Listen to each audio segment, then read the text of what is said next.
বিবি এবং নবজাতক সন্তানকে নিয়ে আল্লাহ হুকুম করলেন, এই বিবি আর বাচ্চারে নিয়ে মরুভূমিতে রেখে আসো। মরুভূমিতে যেখানে ঘর নাই বাড়ি নাই, সেই জায়গায় বিবি এবং বাচ্চাকে রেখে যাওয়ার সময় তিনি বললেন, রব্বানা ইন্নী আসকানতু মিন যুররিয়াতি বিওয়াদিন গায়রি যী যারইন ইনদা বাইতিকাল মুহাররাম। হায় আল্লাহ রাব্বুল আলামিন, আমি পানি এবং তরুলতাবিহীন এক মরুভূমির ভিতরে আমার বংশের একটি অংশকে এখানে রেখে গেলাম। তোমার ঘরের কাছে পুনর্বাসিত আমি তাদের কাছে, এই ঘরের কাছে, সম্মানিত ঘরের কাছে রেখে গেলাম। পরীক্ষায় তিনি পাশ করলেন। হযরতে হাজেরা প্রশ্ন করলেন, ইব্রাহিম, পানি নাই, খাবার নাই, মানুষ নাই, ঘর নাই, বাড়ি নাই, মরুভূমির ভিতরে আমাকে আমার বাচ্চারে ফেলে রেখে যাচ্ছ কেন? কোনো জবাব নাই। 2 বার 3 বার প্রশ্ন করলেন। এরপরে তিনি আবার প্রশ্ন করলেন, বললেন, ইব্রাহিম, এটা কি আল্লাহর হুকুম নাকি? হযরত ইব্রাহিম আলাইহিস সালাম নিজের কলিজার টুকরা সন্তান আর বিবিকে রেখে যেতেছেন ভারাক্রান্ত মন নিয়ে। তিনি আকাশের দিকে আঙ্গুল উঁচু করে দেখালেন। হযরত হাজেরা বুঝলেন ইনি তো আল্লাহর পয়গম্বর, আমার কোনো অপরাধে এভাবে ফেলে যাওয়ার কথা নয়। তিনি বুঝলেন এটা আল্লাহর হুকুম। হযরতে হাজেরা বললেন, ইব্রাহিম রে, নিশ্চিন্ত মনে বাড়ি ফিরে যাও।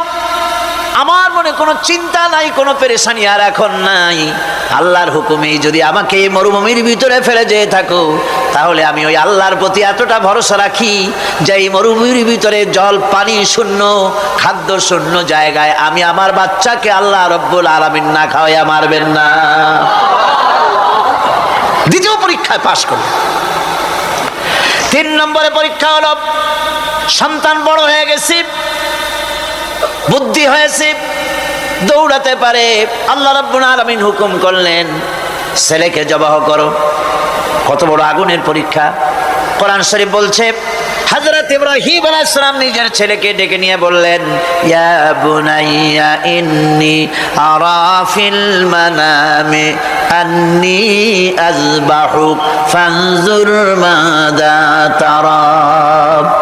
হে আমার কলিজার টুকরা সন্তান, আমি স্বপ্নে দেখেছি যেন আমি তোমাকে জবাহ করতেছি। তোমার রায় কি, তোমার মত কি, আমারে শোনাও। ছেলে পয়গম্বর, ছেলে তার জবাবে বললেন, ইয়া আবাতি ফাআল মা তু'মার সাতাজিদুনি ইনশাআল্লাহু মিনাস সাবিরিন। হে আমার আব্বাজান, আপনি যে ব্যাপারে স্বপ্নের ভিতরে আদিষ্ট হয়েছেন, আপনি তা কার্যকরী করুন। আমাকে এতটুকু অধৈর্যের মধ্যে পাবেন না, আমাকে ধৈর্যশীলদের মধ্যে পাবেন। আমারে আপনি আল্লাহর হুকুম পালন করেন। আল্লাহ পাক শোনাচ্ছেন, ফালাম্মা আসলামা ওয়া তাল্লাহু লিল জাবিন। পিতা পুত্র দুজনই রাজি হয়ে গেল। পিতা তার ছেলেকে কাঁধ করে গলার উপরে ছুরি ধরেছেন। আল্লাহ রাব্বুল আলামিন ইসমাইল জবাহ হোক, এটা আল্লাহ চান নাই, আল্লাহ চেয়েছেন পরীক্ষা করতে। পরীক্ষায় ইব্রাহিম পাস হয়ে গেলেন।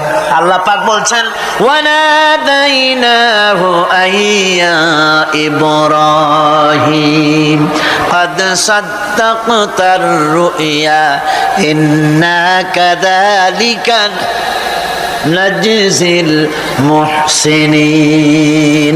আমি ইব্রাহিমকে ডেকে বললাম, ইব্রাহিম, তুমি তোমার স্বপ্নকে বাস্তবে রূপ দিয়েছো, আর এভাবেই করি আমি মুহসিনিনদেরকে পুরস্কৃত করে থাকি। আল্লাহ পাক খুশি হলেন। আল্লাহ পাক বললেন, ইন্না হাযা লাবালাউল মুবিন। নিঃসন্দেহে এটি একটি বিরাট পরীক্ষা ছিল। ঠিক কি লাগান? আল্লাহ নিজে বলছেন এটা একটি বিরাট পরীক্ষা, আজিম ইমতিহান। সে ইমতিহানে তিনি পাশ করলেন। পরীক্ষায় উত্তীর্ণ হওয়ার জন্য রব্বুল আলামিন পুরস্কার দিয়া দিলেন। আল্লাহ পাক বললেন, সালামুন আলা ইব্রাহিম। পড়েন সবাই, সালামুন আলা ইব্রাহিম। ইব্রাহিমের প্রতি আল্লাহ পাক বললেন, ইব্রাহিমের প্রতি সালাম রইল। সুবহানাল্লাহি ওয়া বিহামদিহি। ইবাদত এর আনুগত্যের এই উৎকৃষ্ট দৃষ্টান্ত স্থাপনের পর আল্লাহ পাক তার গোটা বিশ্বের মুসলমানদেরকে কিয়ামত পর্যন্ত ইব্রাহিম আলাইহিস সালামকে জাতির পিতা বানায়া দিলেন। সুবহানাল্লাহ কইতে ইচ্ছা করে না? এরকমের পরীক্ষা কোন পিতারা দিতে পারছে নাকি? গোটা বিশ্বের সমস্ত মানব মণ্ডলীর জন্য আল্লাহ পাক ইব্রাহিম আলাইহিস সালামকে কিয়ামত পর্যন্ত জাতির পিতা হিসাবে ঘোষণা করেছেন। সুবহানাল্লাহ। আল্লাহর হুকুম অনুযায়ী কাজ করার নামই হচ্ছে ইবাদত। ইয়াকা নাবুদু ওয়া ইয়াকা নাস্তাঈন। পড়েন সবাই, ইয়াকা নাবুদু ওয়া ইয়াকা নাস্তাঈন। আল্লাহ তাআলা একমাত্র তোমার গোলামি করি, তোমারই আনুগত্য করি, তুমি ছাড়া কারো গোলামি করি না। নাবুদু এই শব্দ দিয়ে বোঝানো হচ্ছে কি, আল্লাহ পাক এই নামাজের ভিতরে যেমন তোমার হুকুম পালন করে নামাজ আদায় করছে, যেমন নামাজের ভিতরে কিছু খাওয়া যায় না, বাইরে খাওয়া জায়েজ ছিল, নামাজ পড়ছি বলে খানাটা আমার জন্য হারাম হয়ে গেছে।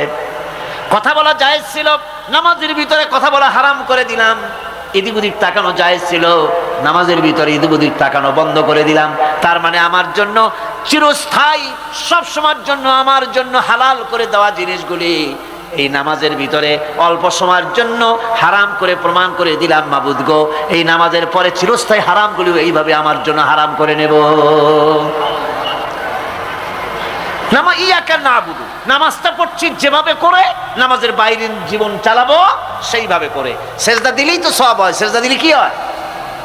সওয়াব হয়। যদি কেউ ৫-৬টা সেজদা দিয়ে দেয় এক রাকাতের মধ্যে তো কি হবে? যদি কেউ নামাজ পড়লে তো সওয়াব হয়। ফজরের নামাজ যদি ৪ রাকাত পড়ে তো কি হবে? মাগরিবের নামাজ যদি ২ রাকাত পড়ে অথবা ৪ রাকাত পড়ে তো কি হবে? ইচ্ছে করে যদি এভাবে করে, ভুল করবে নয়, ইচ্ছে করে যদি করে, তাহলে আল্লাহর আইনের সঙ্গে বিরোধিতা করছে বলে সে বিদ্রোহী হিসাবে প্রমাণিত হবে। সুতরাং কথা হচ্ছে নামাজের ভিতরে আল্লাহ পাক ইয়াকা নাবুদু, এই নামাজের ভিতরে তোমার হুকুম মেনে যেভাবে নামাজ আদায় করি, নামাজের বাইরের জীবনটাও তোমার হুকুম মেনে পালন করব। এটাই হচ্ছে ইবাদতের মূল থিম, মূল আইডিয়া, মূল ফিলসফি। আমার বন্ধুগণ, এবার আল্লাহ রাব্বুল আলামিন বলছেন, যদি আমার সঙ্গে দেখা করতে চাও, আল্লাহর সঙ্গে যদি কোনো বান্দা দেখা করতে চায়, আমরা আল্লাহরে দেখতে চাই কিনা? চাই কিনা আল্লাহকে দেখতে? আল্লাহ পাক বলছেন, আমারে যদি দেখতে চাও, ফামান কানা ইয়ারজু লিকা রাব্বিহি ফালইআমাল আমালান সালিহান ওয়ালা ইউশরিক বিইবাদাতি রাব্বিহি আহাদা। আমার সঙ্গে যদি দেখা করতে চাও, তোমাদের মধ্য থেকে কেউ যদি আমার সাথে দেখা করতে চায়, সে যেন ভালো কাজ করে, ভালো আমল করে, আর আমার ইবাদতের সঙ্গে কাউকে যেন শরীক না বানায়, তাহলেই আমার সঙ্গে কিয়ামতে দেখা হয়ে যাবে। জোরে বলেন সুবহানাল্লাহ। আল্লাহর সঙ্গে দেখা করতে হলে তার ইবাদত করতে হবে, গোলামি করতে হবে, এবং কাউকে শরীক স্থাপন করা যাবে না। এই গোলামি করতে হবে, ইবাদত করতে হবে কতদিন? আল্লাহ রাব্বুল আলামিন বলছেন, ওয়া'বুদ রাব্বাকা হাত্তা ইয়াতিয়াকাল ইয়াকিন। ইবাদত করো, গোলামি করো, যতক্ষণ পর্যন্ত নিশ্চিত সেই সময়টি এসে না যায়। তার মানে মৃত্যু পর্যন্ত আমার গোলামি করতে থাকো। মৃত্যু পর্যন্ত গোলামি হবে কার? আল্লাহ সুবহানাহু ওয়া তাআলা। সেই আল্লাহ পাকের গোলামি জীবনের সকল ক্ষেত্রে করতে হবে, মৃত্যু পর্যন্ত সব ক্ষেত্রে গোলামি হবে আল্লাহর। আল্লাহর গোলামি হচ্ছে আল্লাহ যা নিষেধ করেছেন তার থেকে ফিরতে হবে, আর যা আদেশ করেছেন সেগুলি মানতে হবে। যারা নিজেদের সৃষ্টির উদ্দেশ্য বোঝে না, আল্লাহর সামনে মাথা নত করার পরিবর্তে অহমিকতা করে, অহংকার করে, আল্লাহর সামনে মাথা নত করে না, ইবাদত করে না আল্লাহ, তাদের সম্পর্কে আল্লাহ রাব্বুল আলামিন বলছেন, ইন্নাল্লাযীনা ইস্তাকবিরুনা আন ইবাদাতি সায়াদখুলুনা জাহান্নামা দাখিরিন। যারা আমি আল্লাহর সঙ্গে অহংকার করে, আমার ইবাদত করে না, আমার গোলামি করে না, আমার সামনে মাথা নত করে না, অহংকার অহমিকতা করে যারা জীবন চালায়, আমি কিয়ামতের দিন তাদেরকে লাঞ্ছিত করব আর জাহান্নামে পাঠাবো। যারা আল্লাহর গোলামি করবে না, আল্লাহর ইবাদত করবে না, অস্বীকার করবে আল্লাহর গোলামিকে, অহমিকতা করে চলবে, তাদের জায়গা হবে কোথায়? জাহান্নামের মধ্যে। সুতরাং মানুষের মর্যাদা বাড়ে আল্লাহর গোলামিতে। মর্যাদা বাড়ে কিসে? আল্লাহর গোলামিতে। গোলামি করলেই মর্যাদা বাড়বে। এই জন্য আল্লাহ পাক কোরআনের মধ্যে, কোরআনে কারীমের মধ্যে সবচাইতে মাহবুব, আল্লাহ পাকের মাহবুব বান্দাদের কথা যখন বলেছেন তখন নাম নেন নাই, আব্দুন শব্দ ব্যবহার করেছেন, গোলাম বলেছেন, বান্দা বলেছেন। আমার বান্দা। বান্দা হচ্ছে মানুষের জন্য সবচাইতে বড় ডিগ্রি আল্লাহর পক্ষ থেকে। আলিম, ওলামা, পীর, বুজুর্গ, সাহাবী, পেগম্বর, নবী, রসুল, সবচাইতে বড় খিতাব হচ্ছে আব্দ। আল্লাহর গোলাম হওয়া, আল্লাহর প্রিয় ডাক হচ্ছে আব্দ। মানুষকে আল্লাহ যাকে সবচেয়ে বেশি ভালোবাসেন, যাদেরকে বেশি ভালোবাসেন তাদেরকে আব্দ বলেছেন। কি বলেছেন বলুন? আব্দ, বান্দা। আল্লাহ পাক এই পৃথিবীতে সবচাইতে বেশি ভালোবেসেছেন কাকে? মুহাম্মদুর রাসূলুল্লাহ সাল্লাল্লাহু আলাইহি ওয়াসাল্লামকে। তাকে আল্লাহ পাক সবচাইতে বেশি ভালোবাসেন। এবার দেখুন আল্লাহ রাব্বুল আলামিন তার হাবিবকে কি নাম দিয়ে ডাকতেছেন? নাম নেন নাই, নবী এবং রাসূলও বলেন নাই। কোরআনে কারীমের ভিতরে রব্বুল আলামিন তার হাবিবকে আব্দ বললেন। যেমন দেখুন, ইন কুনতুম ফি রাইবিম মিম্মা নাযালনা আলা আবদিনা, আমি যে কিতাব নাজিল করেছি আমার বান্দার উপরে, তোমাদের যদি সন্দেহ হয়, এই যে বান্দা আমার আব্দের উপরে নাজিল করেছি, এই আব্দকে মুহাম্মদুর রাসূলুল্লাহ সাল্লাল্লাহু আলাইহি ওয়াসাল্লাম আব্দ। অর্থাৎ সবচেয়ে প্রিয় ডাক হচ্ছে আল্লাহর পক্ষ থেকে বান্দার জন্য আব্দ। স্নেহপূর্ণ নাম, স্নেহপূর্ণ ডাক, মহব্বতপূর্ণ ডাক। অন্য আয়াতে আমরা দেখতে পাই, তাবারাকাল্লাযী নাযালাল ফুরকানা আলা আবদিহি লিয়াকুনা লিল আলামিনা নাযীরা। অতীব বরকতপূর্ণ সেই মহান সত্তা যিনি তার বান্দার উপরে ফুরকান নাজিল করেছেন। হুজুরের নাম নেন নাই, রাসূল বলেন নাই, বলেছেন আব্দ। কি বলেছেন? আব্দ, আমার বান্দা। এরপরে আল্লাহ রাব্বুল আলামিন অন্য আয়াতে বলেছেন, সুবহানাল্লাযী আসরা বিআবদিহি লাইলাম মিনাল মাসজিদিল হারামি ইলাল মাসজিদিল আকসা। সমস্ত দুর্বলতা, অক্ষমতা থেকে মুক্ত সেই মহান সত্তা যিনি তার বান্দাকে রাতের একটি অংশে ইসরা করিয়েছিলেন। এখানে আব বলে আল্লাহ পাক বুঝিয়েছেন কার কথা? কার কথা বুঝালেন? রাসূল করিম সাল্লাল্লাহু আলাইহি ওয়াসাল্লামের কথা, তার কথাই বুঝালেন। তিনি হচ্ছেন আব। সুতরাং আবদিয়ত, গোলামি, আল্লাহর গোলামি হলো জীবনের সবচাইতে বড় কথা। আল্লাহর গোলাম হওয়ার চাইতে বড় আর কিছু নাই পৃথিবীতে। আমরা হচ্ছে আল্লাহর গোলাম। জোরে বলেন, আমরা কি?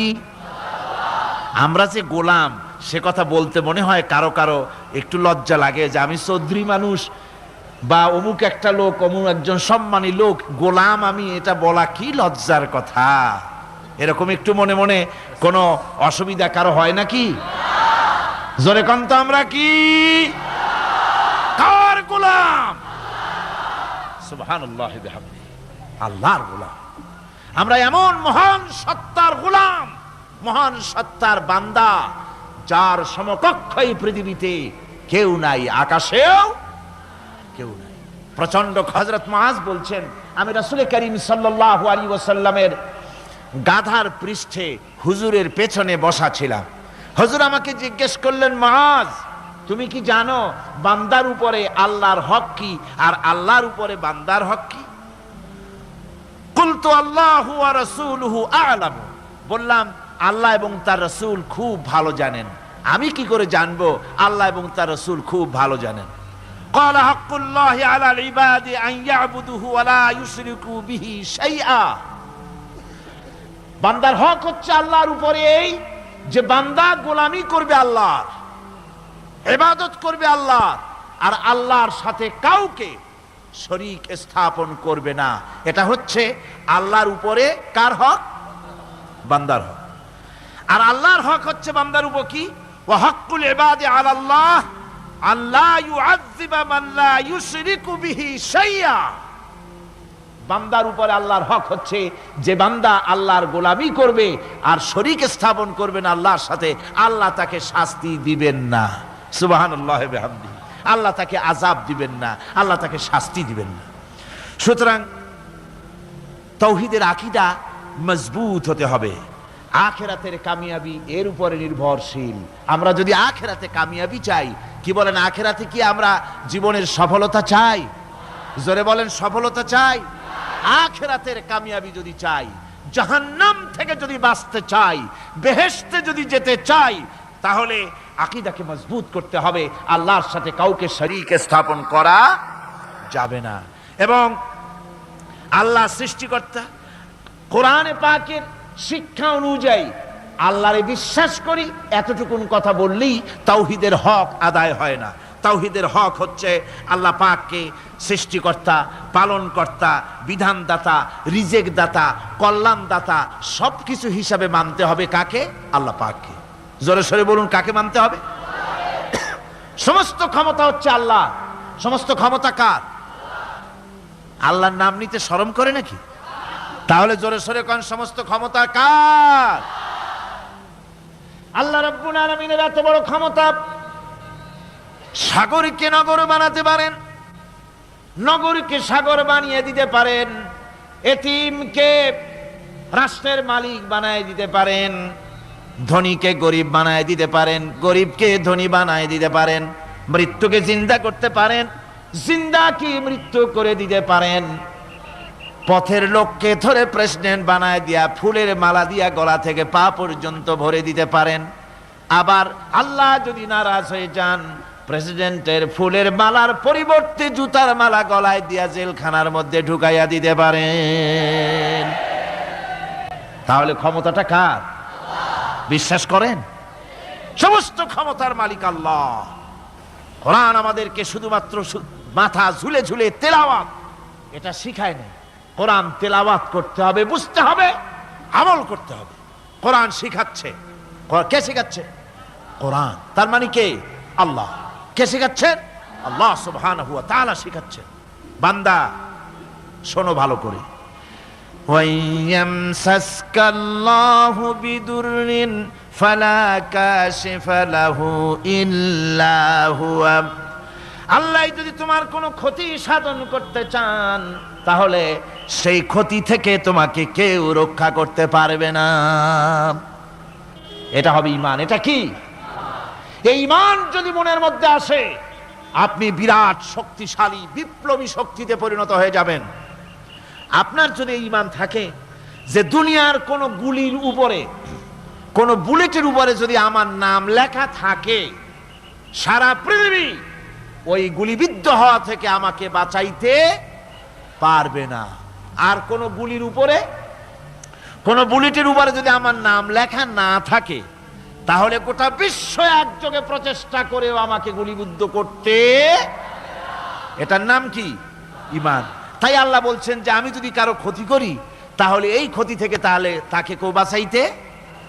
ওয়াইয়ামসাসকা বিখাইরিন ফাহুয়া আলা কুল্লি শাইইন কাদির।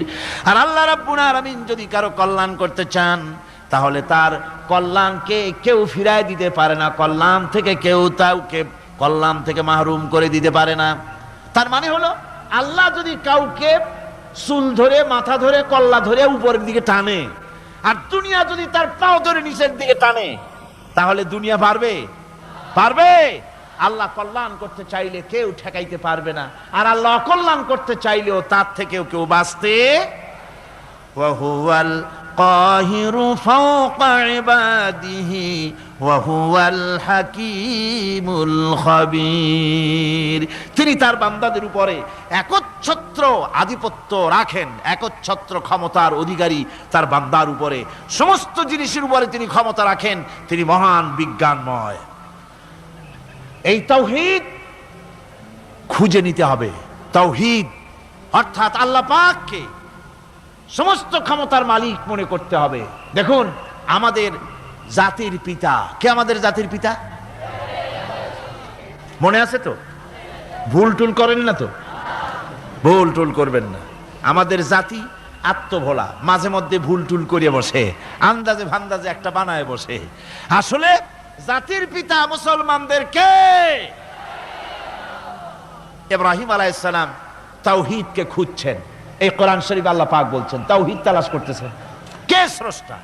সর্বোচ্চ ক্ষমতার মালিক কে? হযরত ইব্রাহিম আলাইহিস সালাম তার এই তাওহীদ খোঁজার, তাওহীদ অন্বেষণ কাহিনীটাকে রব্বুল আলামিন কোরআনে কারীমের ভিতরে জায়গা দিয়ে দিলেন দুনিয়ার মানুষকে বোঝাবার জন্য, শোনাবার জন্য। ফালাম্মা জান্না আলাইহিল লাইলু রাআ কাওকাবান ক্বালা হাযা রাব্বী। তিনি রব সন্ধান করছেন, কে আমার স্রষ্টা? সর্বোচ্চ ক্ষমতার মালিক কে? আইনদাতাকে, বিধানদাতাকে, স্রষ্টাকে কে? তিনি তাকে খুঁজছেন। মনের ভিতরে চিন্তা, মস্তিষ্কে চিন্তা। হঠাৎ করে রাত এলো, পশ্চিম গগনে সুন্দর এক তারকা উদিত হলো, সান্ধ্য তারা। সন্ধ্যার সময় যে তারাটা ওঠে সেটা ছোট না বড়? বড়। সেটা সারা রাত থাকে না অল্প সময় থাকে? অল্প সময় থাকে। সান্ধ্য তারা দেখে ইব্রাহিম আলাইহিস সালাম বললেন, হাযা রাব্বী, পেয়ে গেছি আমার রব, এটাই আমার রব, এটাই হচ্ছে আমার স্রষ্টা, এটাই হচ্ছে সর্বময় ক্ষমতার মালিক। আল্লাহ পাক বলেন, ইব্রাহিম আলাইহিস সালাম তাকিয়ে থাকলেন। কিছুক্ষণ পরে এই তারকা যখন অস্তমিত হয়ে গেল, ইব্রাহিম আলাইহিস সালাম তখন বললেন, ফালাম্মা আফালা ক্বালা লা উহিব্বুল আফিলিন। যে জিনিস অস্তমিত হয়ে যায় তাকে আমি মহব্বত করি না, পছন্দ করি না, সে রব হতে পারে না। যে রব হবে তার আবার উদয়স্ত কিসের? চিন্তা করতেছেন আমার রবকে। তারকা দেখলাম অস্তমিত হয়ে গেল, চাঁদ দেখলাম ডুবে গেল, তাহলে আমার রবকে? সকাল চলে যাওয়ার পর যখন দেখলেন পূর্ব দিগন্ত থেকে সূর্য উদিত হয়েছে ডগমগ করে, সূর্যকে দেখে তিনি বললেন, ফালাম্মা রা'a আশ-শামসা বাযিগাতান ক্বালা হাযা রাব্বী হাযা আকবার। সূর্যকে দেখে বললেন, এটাই আমার রব, আর এটাই বড় রব। যেহেতু চাঁদের আলো ছিল স্নিগ্ধ, সূর্যের আলো অত্যন্ত প্রখর, চাঁদের দিকে তাকানো যেত, সূর্যের দিকে তাকানো যায় না। এটাই আমার রব এবং বড় রব। হযরত ইব্রাহিম আলাইহিস সালামের এই ভুলও ভেঙে গেল। সন্ধ্যার আগমনে সূর্য যখন অস্তমিত হয়ে গেল, ইব্রাহিম আলাইহিস সালাম তখন ঘোষণা করলেন, ফালাম্মা আফালাত ক্বালা ইয়া কওমি ইন্নী বারিউম মিম্মা তুশরিকুন। সূর্য অস্তমিত হয়ে গেলে পরে তিনি বললেন, ইয়া কওমে, ও আমার জাতি, তোমরা যে জিনিস দিয়ে শিরক করো আল্লাহ রাব্বুল আলামিনের সাথে, আমি তার থেকে সম্পূর্ণ মুক্ত। আমি তোমাদের অন্তর্ভুক্ত, মুশরিক নই। আমার রবকে আমি চিনে ফেলেছি। সুবহানাল্লাহ, আমার রবকে আমি চিনেছি। ইব্রাহিম আলাইহিস সালাম ঘোষণা করলেন, ইন্নী ওয়াজ্জাহতু ওয়াজহিয়া লিল্লাযী ফাতারাস সামাওয়াতি ওয়াল আরদা হানিফা। জানেন আপনারা এটা? পড়েন, ইন্নী ওয়াজ্জাহতু ওয়াজহিয়া লিল্লাযী ফাতারাস সামাওয়াতি ওয়াল আরদা হানিফা ওয়া মা আনা মিনাল মুশরিকিন। নিশ্চয়ই আমার এই মুখমণ্ডলকে ফিরাই দিলাম, দুনিয়ার সব দিক থেকে মুখ ফিরাইয়া আমার এই মুখ ফিরালাম সেদিকে, সেই স্রষ্টার দিকে যিনি আকাশ, জমিন, চন্দ্র, সূর্য, গ্রহ, নক্ষত্র, সৌররাজি, মানব মণ্ডলী সব কিছুকে যিনি সৃষ্টি করেছেন, আমি তার দিকে আমার মুখকে ফিরিয়ে দিলাম। তিনি ছাড়া কোনো রব নাই, প্রভু নাই, আর আমি মুশরিকদের অন্তর্ভুক্ত নহি। হযরত ইব্রাহিম আলাইহিস সালাম তাওহীদকে বুঝে ফেললেন, আল্লাহকে চিনে ফেললেন। আমার বন্ধুগণ, আজ মুসলমান হয়ে আমরা আল্লাহকে চিনতে পারি নাই, আল্লাহর ওয়াহদানিয়তকে আমরা বুঝতে পারি নাই। একদিকে আমরা মুসলমানও, আর একদিকে আমরা মূর্তিও গড়ি, আবার মূর্তির পূজাও আমার মুসলমানেরা করে থাকে। জোরে কন নাউজুবিল্লাহ। মূর্তির সাথে, মূর্তি তৈরি করার সংস্কৃতির সাথে মুসলমানদের কোনো সম্পর্ক থাকতে পারে না। জোরে বলেন, পারে? পারে না। বিশ্ববিদ্যালয়ের অঙ্গনে, রাস্তার মোড়ে মোড়ে চেতনার নাম করে মূর্তি যারা বানাচ্ছেন গায়ের জোরে, আল্লাহর কসম, আল্লাহর দরবারে উঠতে হবে একদিন, সেদিন মজা টের পাবে। কারে বলে চেতনা? মূল চেতনা তো সেদিন জাগ্রত হবে। আজকে তো আসল চেতনা আসে নাই, চেতনা হবে সেই দিন। চেতনা কারে কয়? চেতনা কত প্রকার এবং উহা কি কি উদাহরণ সহরে বুঝাইয়া দেওয়া হবে। আমার ভাইরা, মাথা জায়গায় যেয়ে দেখবেন কি, শুধু মাথাই দেখবেন, আপনারও একটা মাথা, দেখবেনও মাথা। আল্লাহ পাক তো গোটা ময়দান ভরে দিয়েছেন, আলহামদুলিল্লাহ। আমি প্রথম দিন বলেছিলাম, কোরআনের মাহফিলের চাইতে শ্রেষ্ঠ মাহফিল আল্লাহর আকাশের নিচে জমিনের উপরে আর নাই। হাদিস শরীফের ভিতরে এসেছে, এই মাহফিলে যখন আপনি আসতেছিলেন, হাজার হাজার ফেরেশতা আপনার পেছনে পেছনে এসেছে, আপনার আমল নামায় নেকি লিখেছে। রাসূলুল্লাহ বলছেন, বান্দারা যখন কোরআন শোনার জন্য, আল্লাহর জিকিরের জন্য, কোরআনের জন্য যখন বসে যায়, আল্লাহর রহমতের ফেরেশতারা মাহফিলের চতুর্দিকে তারা ঘিরে দাঁড়িয়ে যায় আকাশ পর্যন্ত। এই মাহফিল ঘেরাও হয়ে আছে ফেরেশতা দিয়া। কি দিয়া? কার কথা? আল্লাহ রাসূলের কথা। ফেরেশতা দিয়ে গোটা মাহফিল ঘেরাও হয়ে আছে, আকাশ পর্যন্ত তারা দাঁড়িয়ে আছে। ফেরেশতারা বলতে থাকে, রব্বুল আলামিন, তোমার বান্দারা যতক্ষণ রাস্তায় ছিল ততক্ষণ নেকি লিখেছি, এখন মাহফিলে বসে গেছে, এখন কি করি? আল্লাহ পাক বলেন, আমার ফেরেশতারা, আমার বান্দারা যতক্ষণ মাহফিলে বসে থাকবে, ওদের প্রত্যেক শ্বাস এবং প্রশ্বাসের বিনিময় 10-10 করে নেকি লিখতে থাকো। প্রত্যেকটি শ্বাস প্রশ্বাসের বিনিময় নেকি লেখা হচ্ছে। সুবহানাল্লাহ। আপনারা পাড়ায় জান্নাতে বসে আছেন। মাজালিসুল ইলম হিয়া রাউদাতুম মিন রিয়াদিল জান্নাহ, এটা জান্নাতের টুকরায় আপনারা বসে আছেন। জোরে কোন সুবহানাল্লাহ। শান্তি হয়ে গেছে পৃথিবীর মানুষের কাছে। সোনার হরিণ, সোনার হরিণ আছে নাকি? নাই। সোনার হরিণ যেমন ঘোড়ার ডিম, ঘোড়ার ডিম বোঝেন তো, নামে আছে কাজে নাই। সোনার হরিণ ওই রকম শান্তি আজকে পৃথিবীর মানুষের কাছে সোনার হরিণ। আমার বন্ধুগণ, সুতরাং আজকে 3টা কথায় পৃথিবীর শান্তি ফিরে আসতে পারে। কয়টা কথা? মাত্র 3টি কথায় এই উত্তপ্ত পৃথিবী, অশান্ত পৃথিবী, পৃথিবীর এই অশান্তিময় প্রজ্বলিত পৃথিবী, মানুষেরা যেখানে জ্বলছে আর জ্বলছে, সেই পৃথিবীতে শান্তি আসতে পারে মাত্র 3টি কথায়। আল্লাহ নাবুদা ইল্লাল্লাহ, আল্লাহ ছাড়া কারো গোলামি করব না, আর আল্লাহর সাথে কাউকে শরীক স্থাপন করব না, আল্লাহ ছাড়া কারো প্রভুত্ব মানব না।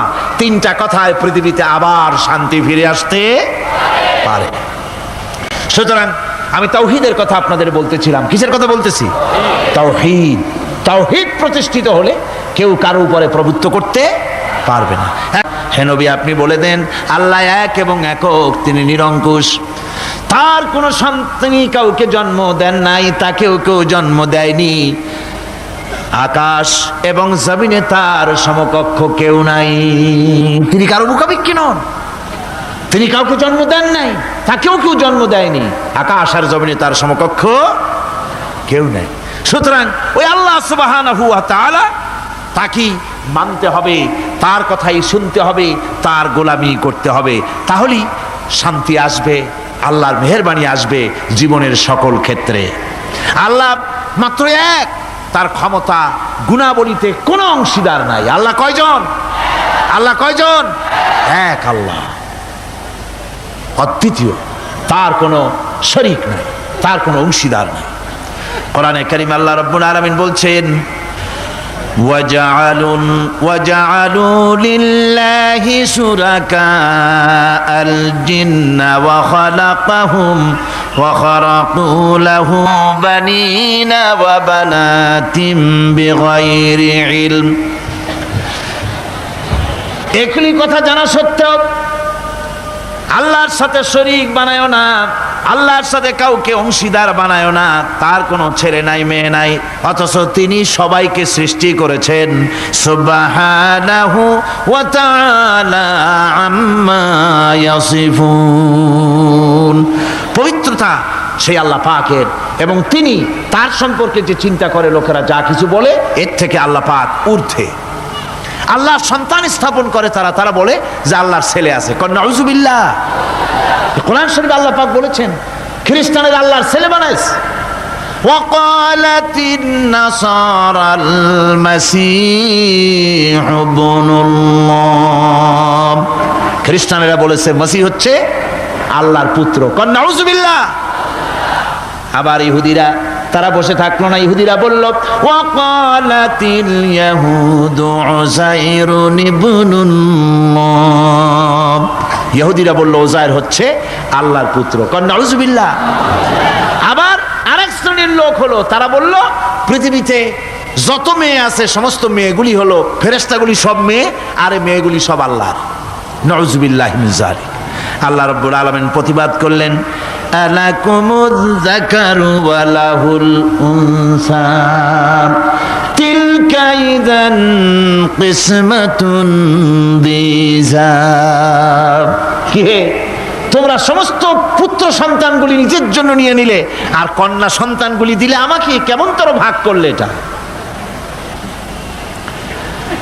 আল্লাহ পাকের কোনো সন্তান নাই, আল্লাহ রাব্বুল আলামিনের কোনো সন্তান নাই, স্ত্রী নাই, পুত্র নাই, কেউ নাই। আল্লাহ পাক বলেন বাদিউস সামাওয়াতি ওয়াল আরদ। আসমান এবং জমিনের উদ্ভাবক হচ্ছেন তিনি। আন্না ইয়াকুনু লাহু ওয়ালাদুন ওয়া লাম তাকুন লাহু সাহিবা। তিনি তো, তার সন্তান হবে কি করে? তার তো জীবন সঙ্গিনী নাই, তার তো স্ত্রী নাই। আল্লাহ বলছেন আমার তো স্ত্রী নাই, অথচ তোমরা আমার সন্তান বানাচ্ছ। অথচ আমি সব কিছুকেই সৃষ্টি করেছি। সব কিছুর স্রষ্টা কে? যালিকুমুল্লাহু রাব্বুকুম লা ইলাহা ইল্লা হুয়া খালিকু কুল্লি শাইইন ফা'বুদুহু ওয়া হুয়া আলা কুল্লি শাইইন কাদির।